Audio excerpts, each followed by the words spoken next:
ហើយយបងប្អូនបន្ទាប់ពីឃើញបងប្អូនអ្នកគាំទ្រគុណខ្មែរទទួលចង់ឲ្យកីឡាករធុនមេងហុងប៉ះជាមួយនឹងកីឡាករពេជ្រសម្បត្តិបងប្រុសគ្រីពីឡុតដែលជាអ្នកគូបកងក៏ដូចជាពិធីករប្រចាំសាយវៀន Extreme Cambodia ក្នុងស្ថានីយ៍ទូរទស្សន៍រស្មីហងមាសបានលើកឡើងបែបនេះចង់ដឹងថាតើគាត់លើកឡើងបែបម៉េចតាក់ទងជាមួយនឹងកីឡាករធុនមេងហុងយើងទៅតាមដានស្ដាប់ទាំងអស់គ្នាចឹងបងប្អូនប្រហែលជាបានដឹងហើយកីឡាករធុនមេងហុងកំពុងតែមានការផ្ទុះការចាប់អារម្មណ៍ខ្លាំងបន្ទាប់ពីគេអាចយកឈ្នះខ្សែក្រវ៉ាត់ជាមួយនឹងកីឡាកររិនដេវីតខណៈដែលមុនការប៉ះគ្នាអ្នកទាំងពីរដែលបានប៉ះគ្នាមកទេប៉ុន្តែមុនការប៉ះគ្នាឃើញថា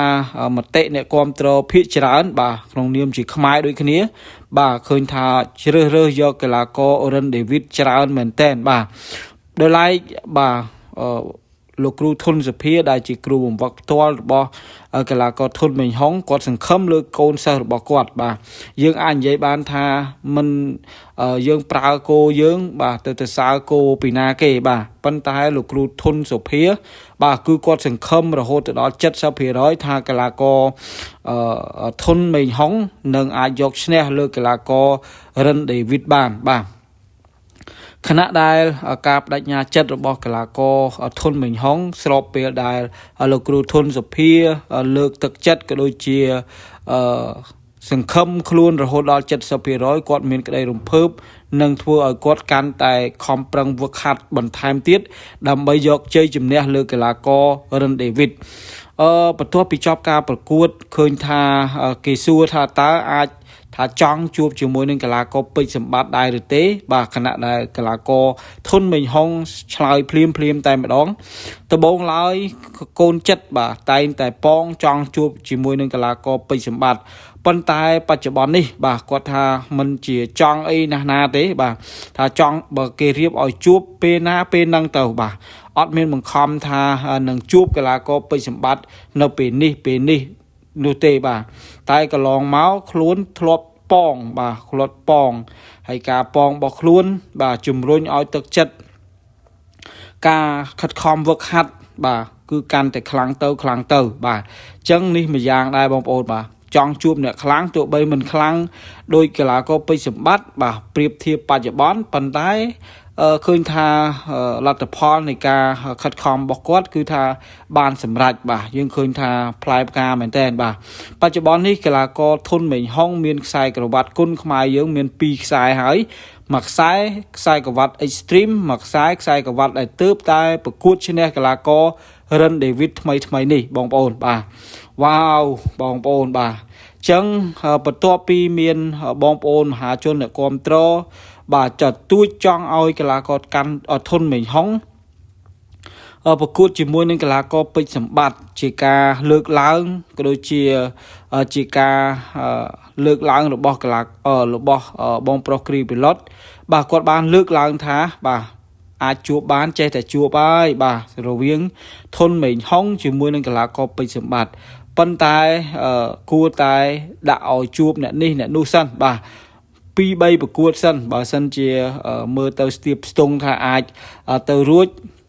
គ្រប់កម្រិតហើយចាំដាក់ឲ្យប៉ះជាមួយនឹងអាចថាលំដាប់ពេជ្រសម្បត្តិព្រោះពេជ្រសម្បត្តិអាចនិយាយបានថាប្រភេទគីឡូ60ស្រុកខ្មែរគឺកម្រក៏មិនងាយយកកីឡាណមកប៉ះជាមួយនឹងកីឡាករពេជ្រសម្បត្តិទេបើទោះបីជាកីឡាករសុកធីហៅកាកាអាចយកឈ្នះកីឡាករពេជ្រសម្បត្តិបានក៏ពិតមែន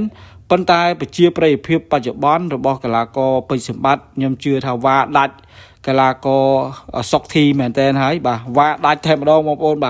បើទោះបីជាចាញ់ប៉ុន្តែចាញ់ដោយកិត្តិយសចាញ់ដោយការប្រកួតមិនឲ្យអ្នកគាំទ្រពិបាកភ្នែកមើលណាហើយសុកធីការប្រកួតចុងក្រោយរបស់គាត់នេះបងប្អូនឃើញហើយរងការរិះគន់ច្រើនមែនតើការប្រកួតនៅលើសាយវៀនដល់ថ្នាក់3ទឹកវាយ3ទឹកគាត់គិតតែពីចលដល់ថ្នាក់លោកគ្រូអាញាកដាលចង់ដេញចុះពីលើសាយវៀនប៉ុន្តែយ៉ាងណាមិញគាត់យោគយល់ដែរតែគឺថាខំថ្មិញសង្កត់ចិត្តមែនតើសម្រាប់លោកគ្រូអាញាកដាលពិន័យម្ដងហើយម្ដងទៀតប្រាប់ម្ដងហើយម្ដងទៀតតែសុកធីនៅតែមិនវាយបងប្អូន ឃើញថាមកការប្រកួតចុងក្រោយរបស់សុកធីឃើញថាធ្វើឲ្យអ្នកគាំទ្រតឹងចិត្តមែនទែនសូម្បីតែអង្គចៅក្រមដាក់កាត់សេចក្តីនៅលើសាយវៀនក៏ដូចជា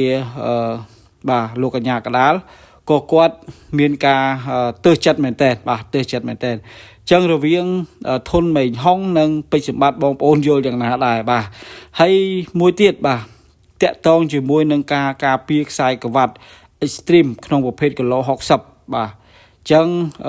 ធនមេងហុងនឹងមានភារកិច្ចការពារខ្សែក្រវ៉ាត់ Extreme ក្នុងប្រភេទគីឡូ60របស់ខ្លួនបាទក្នុងពេលខាងមុខដ៏ខ្លីនេះបងប្អូនបាទតើគួរតែឲ្យប៉ះជាមួយនឹងអ្នកណាតើអ្នកណានឹងគួរតែត្រូវមកដណ្ដើមខ្សែក្រវ៉ាត់របស់កីឡាករធនមេងហុងបងប្អូនបាទវីដេអូនេះសូមបញ្ចប់តែប៉ុណ្ណេះសូមអរគុណសូមជម្រាបលា